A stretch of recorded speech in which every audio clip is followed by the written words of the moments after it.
Hello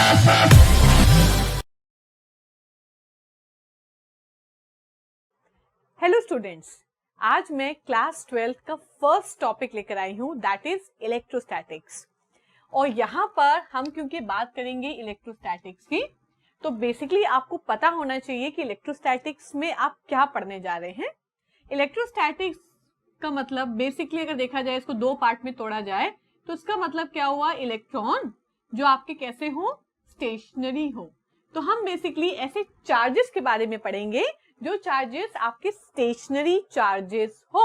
okay, इसके अलावा जो इलेक्ट्रिसिटी की फील्ड होती है, इलेक्ट्रोस्टैटिक्स के अलावा वो एक और फील्ड होती है जिसको हम बोलते हैं इलेक्ट्रोडायनेमिक्स। और जो इलेक्ट्रोडायनेमिक्स आपके फील्ड है, this is basically when the electron are moving. तो ये हम बाद में पढ़ेंगे, मैग्नेटिज्म में जब आएंगे तब पढ़ेंगे इलेक्ट्रोडायनेमिक्स के बारे में।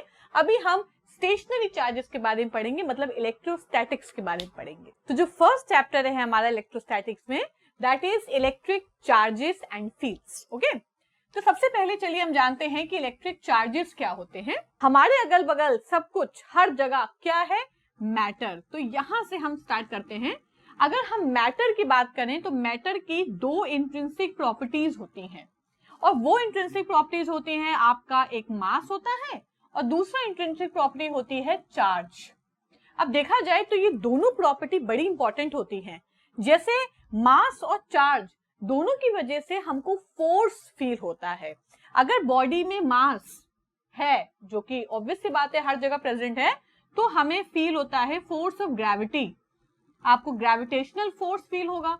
और बॉडी में चार्ज है तो हमको फील होता है force when the body is placed in electrical and magnetic field. मतलब अगर हम बॉडी को इलेक्ट्रिकल और मैग्नेटिक फील्ड में रखेंगे तो हमको फोर्स फील होगा। और इस फोर्स का कहते क्या है, ये जब थोड़ा आगे आप पढ़ेंगे तो आपको क्लियर हो जाएगा किस टाइप का फोर्स फील होगा। लेकिन फिलहाल जानने की बात यह है कि मैटर में जो उसकी प्रॉपर्टी होती है, उसके अंदर मास होता है, उसके अंदर चार्ज होता है, उसकी वजह से हमको फोर्स फील होता है। तो यहाँ पर हमारा कंसर्न टॉपिक क्या है, चार्ज। अब ये जो चार्ज की बात करें, ये चार्ज दो टाइप के होते हैं। एक होता है आपका पॉजिटिव चार्ज, दूसरा आपका होता है नेगेटिव चार्ज। अब ये पॉजिटिव और नेगेटिव चार्ज आते कहां से हैं? बेसिकली जो एटम है, बात करें अगर एटम की, ठीक, एटम की बात करें तो ये बेसिकली न्यूट्रल होता है। Atom is neutral. न्यूट्रल का मतलब हुआ कि एटम के अंदर जितने प्रोटॉन्स होंगे उतने ही नंबर ऑफ इलेक्ट्रॉन्स होंगे। और आपको पता है कि प्रोटॉन्स पॉजिटिवली चार्ज होता है, इलेक्ट्रॉन्स नेगेटिवली चार्ज होता है। तो अगर पॉजिटिव और नेगेटिव चार्ज बराबर हैं तो एटम कैसा हो गया, आपका न्यूट्रल। लेकिन अगर किसी भी तरीके से एटम को चार्ज मिल जाए, ठीक है, चार्ज जो है आपने पढ़ रखा होगा, हम लोग छोटी क्लास में पढ़ते भी हैं कि जो चार्ज होता है, मतलब जो बॉडी में चार्ज दिया जाता है, चार्जिंग किया जाता है, ये तीन तरीकों से किया जाता है। एक आपका होता है फ्रिक्शन, दूसरा आपका होता है कंडक्शन, और तीसरा जो तरीका होता है उसको हम बोलते हैं इंडक्शन। ठीक है, फ्रिक्शन, कंडक्शन एंड इंडक्शन, ये तीन तरीके से इस एटम जो न्यूट्रल है उसको डिस्टर्ब किया जा सकता है, उसके अंदर इलेक्ट्रॉन की क्वांटिटी को कम या ज्यादा किया जा सकता है, और एटम को चार्ज किया जा सकता है। आपके कोर्स में जो अभी हम पढ़ेंगे वो हम फ्रिक्शन के बारे में पढ़ेंगे। आपने क्या किया कि दो बॉडीज को रब किया। अब दो बॉडी कौन सी हो गई, एक हो गया ग्लास और एक हो गया सिल्क। आप ग्लास और सिल्क को रब कर दीजिए, ठीक है, ग्लास न्यूट्रल था, सिल्क भी न्यूट्रल था, आपने दोनों को रब किया तो क्या हुआ, फ्रिक्शन। फ्रिक्शन माने when the body are in contact with each other.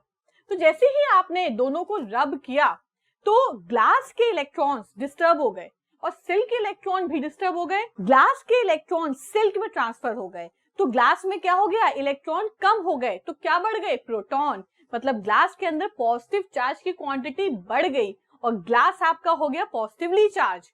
अब क्योंकि ग्लास ने इलेक्ट्रॉन सिल्क को दे दिए थे तो सिल्क में इलेक्ट्रॉन की क्वांटिटी बढ़ गई, तो सिल्क हो गया नेगेटिवली चार्ज्ड। तो इस तरीके से जो एटम है न्यूट्रल, इसको आप पॉजिटिव और नेगेटिव चार्ज दे सकते हैं, किसकी मदद से, बाय फ्रिक्शन की मदद से। और फ्रिक्शन कैसे क्रिएट किया जाता है? Bye rubbing two bodies. एक और एग्जांपल आपकी बुक में है एबनाइट और फर। आप एबनाइट और फर को अगर रब करेंगे तो फर के जो इलेक्ट्रॉन्स हैं वो एबनाइट में ट्रांसफर हो जाएंगे, मतलब एबनाइट रॉड नेगेटिवली चार्ज हो जाएगा due to excess of electrons, और फर में इलेक्ट्रॉन कम हो जाएंगे तो वो हो जाएगा पॉजिटिवली चार्ज। और अगर आप एक ग्लास रॉड और एबनाइट रॉड जो चार्ज हो चुके हैं उनको पास लेकर आओगे तो ग्लास पॉजिटिवली चार्ज है, एबनाइट नेगेटिव चार्ज है, तो उन दोनों में क्या होगा? Force of attraction. और ये जो फोर्स ऑफ अट्रैक्शन है वो किस वजह से प्रोड्यूस हो रहा है? क्योंकि दोनों बॉडी इलेक्ट्रिफाइड हो चुकी हैं, दोनों बॉडी चार्ज हो चुकी हैं, और जो इलेक्ट्रिसिटी उनके बीच में प्रोड्यूस्ड हुआ है उसको हम बोलेंगे इलेक्ट्रोस्टैटिक्स। ठीक, तो ये तो बेसिक कॉन्सेप्ट था। अब हम बात करते हैं कि अगर यहाँ पर इंसुलेटर्स जैसे ग्लास रॉड और एबनाइट रॉड या सिल्क इंसुलेटर है, इसकी जगह कंडक्टर्स हो तो क्या होगा? देखिए, मैंने आपको शुरुआत में ही बताया था कि दो क्लास है इलेक्ट्रिसिटी की, एक इलेक्ट्रोस्टैटिक्स और इलेक्ट्रोडायनेमिक्स। ओके, अगर हम बात करते हैं जैसे आपने चार्ज ट्रांसफर किया, अगर ये चार्ज आपने किसी कंडक्टर में ट्रांसफर किया होता, मतलब जो चार्ज ट्रांसफर है अगर किसी मेटल में आपने किया होता, तो जब वो मेटल में चार्ज आप ट्रांसफर करते, क्योंकि कंडक्टर के अंदर होते हैं फ्री इलेक्ट्रॉन्स, तो ये इलेक्ट्रॉन्स एक जगह पर इकट्ठे नहीं रह जाते, वो इलेक्ट्रॉन्स पूरी बॉडी में स्प्रेड आउट हो जाते हैं। पूरे जितना भी मेटल है, ये मेटल एक पाइप मान लो या एक लोहे का रॉड, कुछ भी आप मान लीजिए जो कंडक्टर हो, अगर उस कंडक्टर में आप चार्ज देते हैं तो वो कंडक्टर में पूरा चार्ज पूरी बॉडी में इवनली स्प्रेड हो जाता है, बिकॉज उसके फ्री इलेक्ट्रॉन्स होते हैं जो एक पॉइंट से दूसरे पॉइंट तक चार्ज ट्रांसफर कर सकते हैं। बट इंसुलेटर की कहानी बिल्कुल अलग है। इंसुलेटर में क्या होता है, अगर हम इंसुलेटर में चार्ज देते हैं तो इंसुलेटर में अगर आपने इस पॉइंट पर चार्ज दिया, यहाँ पर रब किया है और इस पॉइंट पर चार्ज दिया है, तो चार्ज वहीं पर इकट्ठा रह जाएगा। इंसुलेटर के अंदर फ्री इलेक्ट्रॉन्स नहीं होते हैं, तो ये पूरी बॉडी में यहां से यहां तक डिस्ट्रीब्यूट नहीं हो पाएगा। तो हम क्या बोलेंगे कि इंसुलेटर के केस में चार्ज ट्रांसफर हो रहा है, मतलब एक बॉडी से दूसरी बॉडी चार्ज ट्रांसफर हो रहा है, लेकिन पूरी बॉडी में स्प्रेड आउट नहीं हो रहा है, मूव नहीं हो रहा है। तो ये जो क्लास है ये इलेक्ट्रोडायनेमिक्स में नहीं आएगा, ये इलेक्ट्रोस्टैटिक्स में आएगा, क्योंकि इलेक्ट्रोस्टैटिक्स में हम किसकी बात करें? स्टेशनरी इलेक्ट्रॉन्स की। अब आप कहेंगे कि मैम अगर इलेक्ट्रॉन स्टेशनरी है तो उसमें इलेक्ट्रिसिटी कैसे प्रोड्यूस हो रही है? बेटा, इलेक्ट्रिसिटी प्रोड्यूस हो रही है बॉडी के ट्रांसफर के, एक बॉडी से दूसरी बॉडी चार्ज ट्रांसफर हो रहा है, पर उस जिस बॉडी में चार्ज जा रहा है उस बॉडी में चार्ज उसी पॉइंट पर रहेगा जिस पॉइंट पर उसको भेजा गया है। दूसरे एंड पर अगर आप चार्ज फील कराना चाहोगे या चार्ज एक्सपीरियंस कराना चाहोगे तो आपको नहीं मिल पाएगा, वहां तक चार्ज नहीं पहुंचेगा। पर ये कहानी कंडक्टर में नहीं है। कंडक्टर में अगर आपने किसी भी पॉइंट पर चार्ज दिया है, इस पॉइंट पर चार्ज दिया है, तो इस एंड तक पूरे में चार्ज आपको इक्वली डिस्ट्रीब्यूटेड मिलता है due to availability of free electrons. ठीक, तो यहाँ पर इस पूरे यूनिट में बेसिकली हम किसकी बात करेंगे? स्टैटिक चार्जेस की, ऐसे चार्जेस जो हम सिर्फ ट्रांसफर कर सकते हैं और पूरी बॉडी में मूव नहीं करेंगे। This is called electrostatics. ठीक, अब आप कहेंगे ये तो बेसिक कॉन्सेप्ट हो गया। अगर हम चार्जेस की बात करें तो चार्ज की यूनिट क्या होती है? चार्ज की आपकी यूनिट होती है कूलम, ठीक है, जिसको हम कैपिटल C से डिनोट करते हैं। और कैपिटल Q जो है इसका रिलेशन, चार्ज का रिलेशन किससे? करंट से। तो फॉर्मूला क्या होता है? करंट को I से डिनोट करेंगे is equals to Q upon T। Q हो गया आपका चार्ज, दिस इज चार्ज।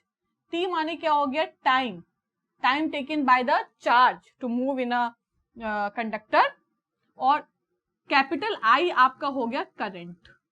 अब यूनिट क्या होती है? कंडक्टर की जो यूनिट यहाँ पर जो करंट की यूनिट होती है वो एम्पियर होती है, जिसको हम कैपिटल A से डिनोट करेंगे। चार्ज की यूनिट तो हमने देखा कूलम होती है, और T की यूनिट मतलब टाइम यूनिट सेकंड होती है।